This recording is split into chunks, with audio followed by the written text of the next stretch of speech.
Assalamualaikum warahmatullahi wabarakatuh.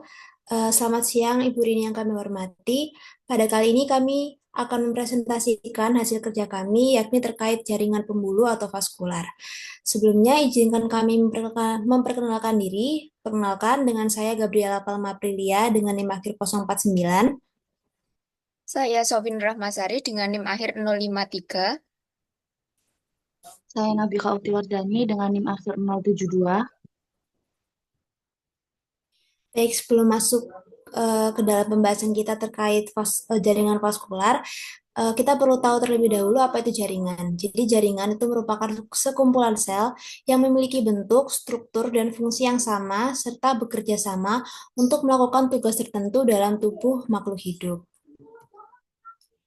Macam-macam dari jaringan tumbuhan sendiri itu umumnya terdiri atas tiga, yaitu ada jaringan epidermis, jaringan pembuluh atau vaskular, dan jaringan parenkim.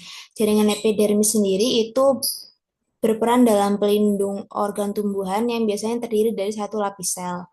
Lalu jaringan pembuluh atau vaskular itu berperan dalam mengangkut air, mineral, dan hasil fotosintesis. Lalu jaringan parenkim itu berperan dalam menyimpan cadangan makanan dan berfungsi dalam fotosintesis. Nah, apa sih itu jaringan pembuluh atau vaskular? Jadi jaringan pembuluh atau vaskular itu adalah jaringan kompleks pada tumbuhan yang tersusun atas lebih dari satu jenis sel yang bekerja sama untuk mengangkut air, mineral, serta hasil fotosintesis ke seluruh bagian tubuh tumbuhan. Nah, di sini dapat terlihat bahwa jalur air itu dari akar menuju daun itu melalui silem, kemudian air keluar lewat stomata saat proses transpirasi. Jenis dari jaringan pembuluh atau vaskular sendiri itu terdiri menjadi dua, yaitu pembuluh silem dan pembuluh floem. Pada silem sendiri itu berfungsi dalam mengangkut air dan mineral dari akar ke daun, sedangkan pada floem itu mengangkut hasil fotosintesis dari daun ke seluruh bagian tumbuhan. Nah, di sini terlihat struktur pada silem sendiri itu terdiri dari trakea, serabut silem, trakeit, dan sel parenkim. Nah, trakea dan trakeit ini membantu dalam mengangkut air ke atas. Sedangkan serabut silem itu memberikan kekuatan pada jaringan dan pada sel parenkim itu menyimpan cadangan makanan. Nah, sedangkan pada pembuluh floem itu memiliki buluh tapis dan sel pengiring, di mana buluh tapis sendiri itu berfungsi sebagai jalur pengangkutan hasil fotosintesis, sedangkan sel pengiring itu membantu proses pengangkutan dan menjaga aktivitas sel tapis. Baik, untuk selanjutnya yaitu adalah pembuluh silem, di mana pembuluh silem seperti yang terlihat pada gambar, itu bentuknya itu adalah satu arah, yaitu dari bawah ke atas, karena fungsinya adalah untuk mengangkut air dan juga mineral hara dari tanah. Kemudian selnya juga tidak memiliki dinding pembatas karena digunakan untuk menyerap air. Kemudian dindingnya juga tebal dan juga kaku yang mengandung lignin. Kemudian selanjutnya yaitu pada pembuluh silam itu terdapat ada vessel, kemudian ada tracheit, kemudian ada vessel elemen, dan juga ada pits ataupun nokta. Next.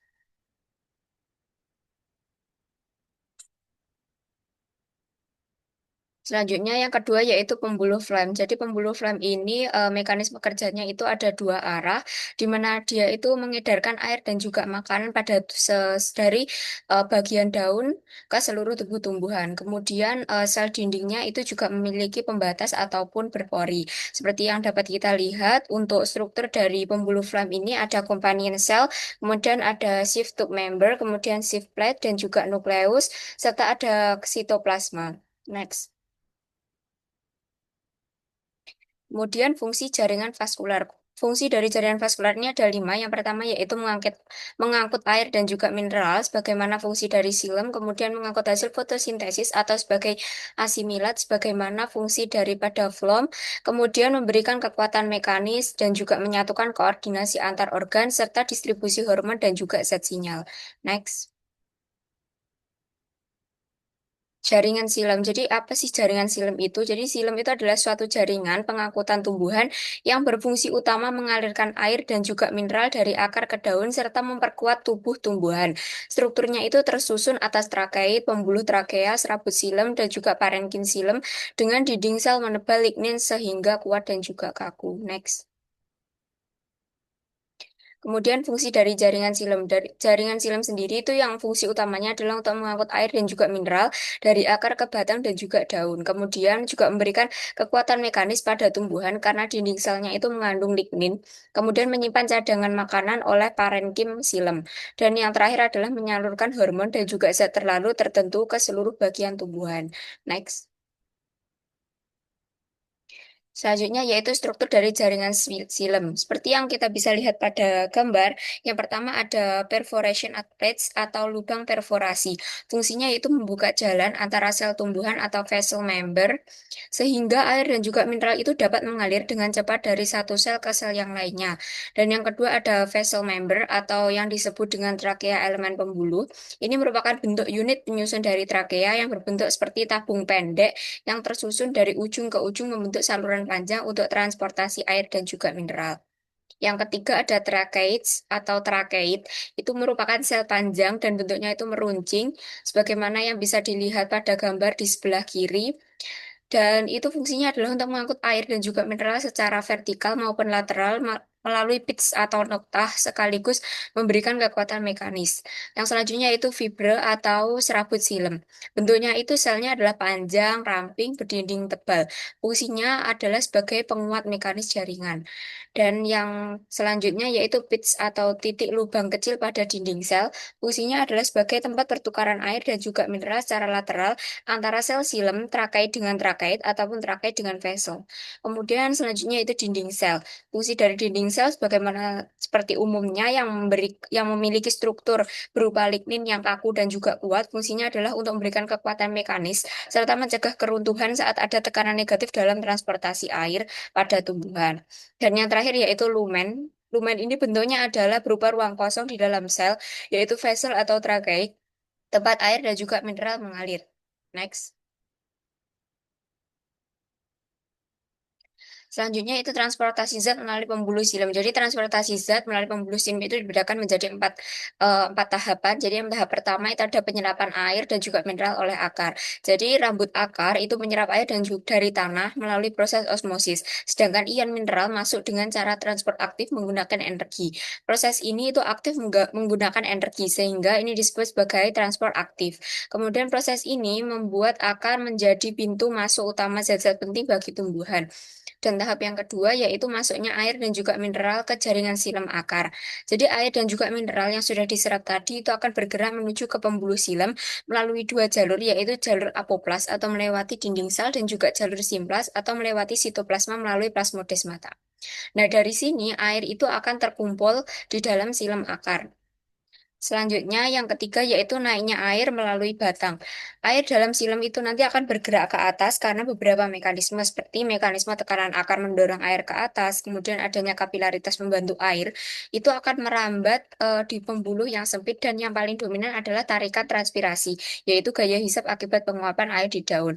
Nah, setelah air sudah masuk ke dalam batang, tahap selanjutnya itu distribusi ke daun. Air dan juga mineral yang telah sampai di daun akan didistribusikan ke sel-sel daun. Zat ini kemudian nanti akan digunakan dalam proses fotosintesis dan juga berbagai metabolisme tumbuhan. Sementara kelebihan air akan dikeluarkan melalui stomata dalam bentuk uap atau transpirasi pernafasan. Next. Selanjutnya yaitu gangguan pengangkutan zat pada silem. Ini ada empat yang dapat diidentifikasi. Yang pertama yaitu embolisme atau kavitasi, di mana embolisme ini adalah terbentuknya gelembung udara di dalam pembuluh silem akibat adanya kekeringan atau tekanan udara yang terlalu rendah sehingga aliran udara itu terputus. Dan selanjutnya yang kedua yaitu infeksi patogen. Patogen yang ada pada tanaman itu bisa berupa jamur ataupun bakteri tertentu, misalnya yaitu fusarium atau verticillium. Nah, ini tuh dapat menyumbat silem yang menyebabkan penyakit layu pada tanaman tomat, pisang, ataupun kapas dan tanaman lainnya. Dan yang ketiga yaitu serangga-serangga penggerek batang. Itu contohnya ada beberapa serangga yang dapat merusak silem dan juga mengganggu aliran udara pada tumbuhan.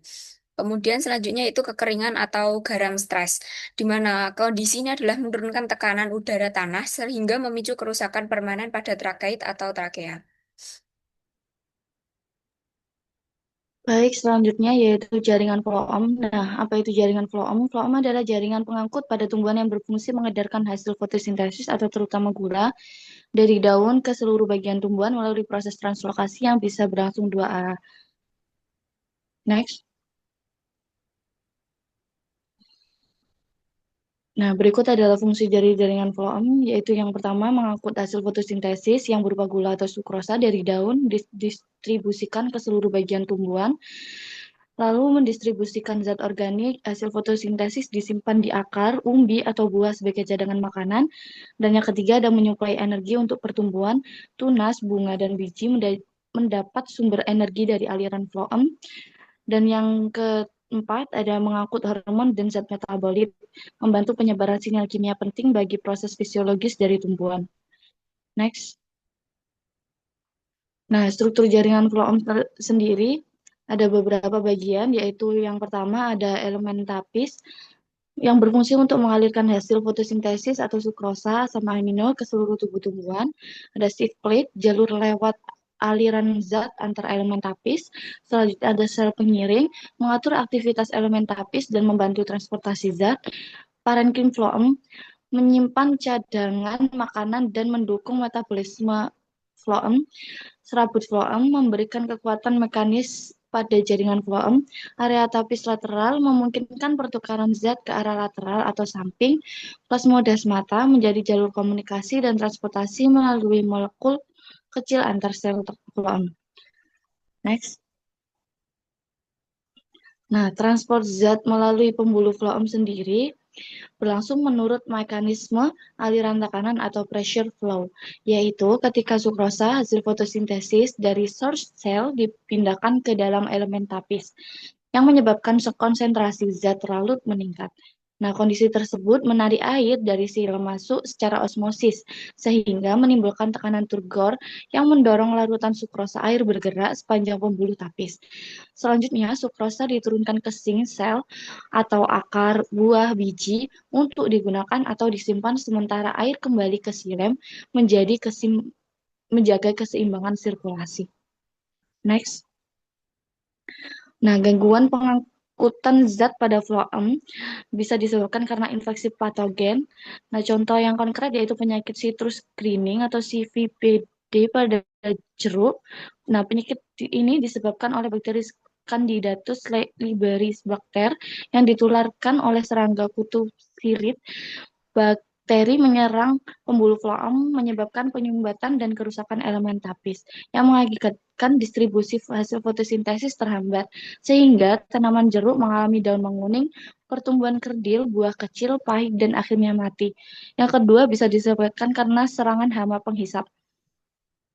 Contoh konkretnya yaitu serangan barang pada padi.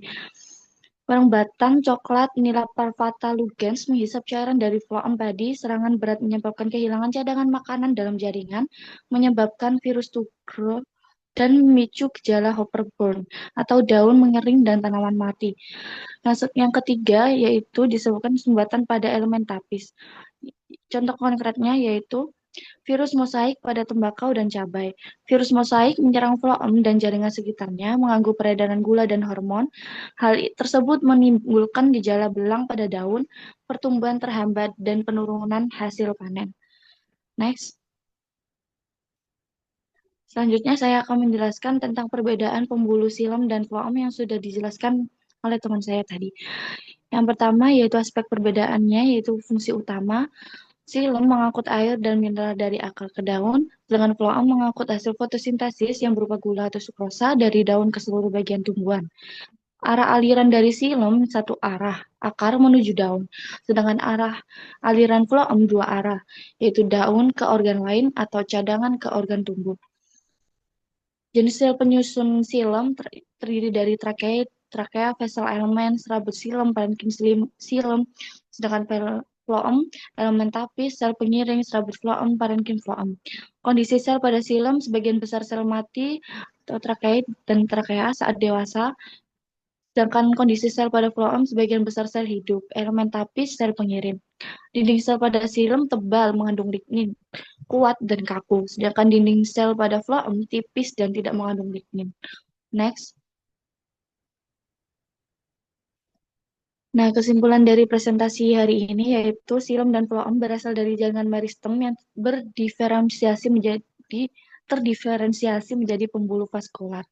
Silem mengangkut air dan mineral serta memberi kekuatan, sedangkan floem menyalurkan hasil fotosintesis ke seluruh tubuh tumbuhan. Keduanya bekerja sama membentuk sistem transportasi internal yang efisien. Sistem tersebut memungkinkan tumbuhan tumbuh tinggi dan kompleks. Nah, tanpa pembuluh vaskular, tumbuhan tidak dapat mendistribusikan air, mineral, dan hasil fotosintesis dengan baik. Transportasi hanya bergantung pada difusi dan osmosis yang lambat. Akibatnya, tumbuhan hanya dapat hidup dengan ukuran kecil dan struktur sederhana. Contoh nyatanya adalah lumut yang tidak memiliki pembuluh vaskular. Baik, terima kasih atas perhatiannya. Mohon maaf jika ada kesalahan. Wassalamualaikum warahmatullahi wabarakatuh.